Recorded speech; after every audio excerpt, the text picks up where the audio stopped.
Brought to you by Friends Council and Agnes.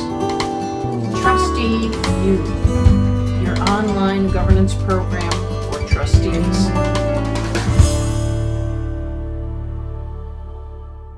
Well, as a trustee, part of what you need to do is lift the issue of enrollment management to a higher level.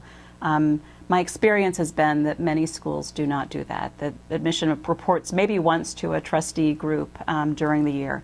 So I would tell you that's the first order of business to take care of. You need to be hearing from your admission leader at every board meeting to be discussing both market niche and competition, to be looking at how well you're playing, how well you're doing, looking at hard data about numbers of inquiries over a 5-year period, numbers of visits, even web hits. People are beginning to look deeply at what's happening in the web activity even before a family comes onto your campus to visit or makes themselves known to you.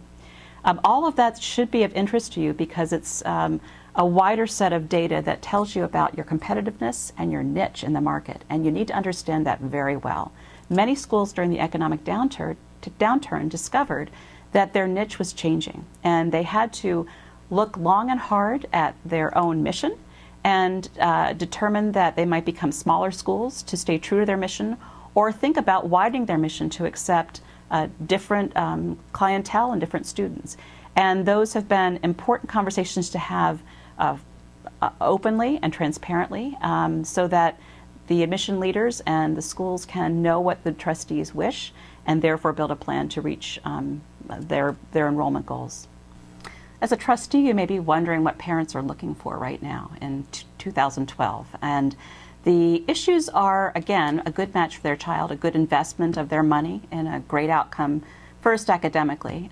Research has been done, most recently at NEIS, and has sorted families into 5 different categories of ambition. And what's interesting is that it's a widespread. There are families in a niche that are really focused on academic and solely on academic experiences. They want their children to be challenged, and so that's what they're looking for. The next would be sort of a mix of both academic and social experiences for their children. And then there's a group that I find myself in, which is the families searching for character schools that impart values that are consistent with the family's values. That would be the third category. There's also a group of families that get into every active year, and they are public school families looking for a change. And often they don't matriculate, so there's some percentage that will always come and look, but at the end make decisions based on their family finances and an allegiance actually to the public school system. The 5th group is an emerging group, and it's a special needs group, families who come to our schools because their child has a special need. It could be horseback riding that they want to find on the campus. It could be a special talent that they're looking for within the curriculum, or a learning difference that they need to have some greater accommodation on. So those are the different families that research proves are coming to look at us right now in the current economy.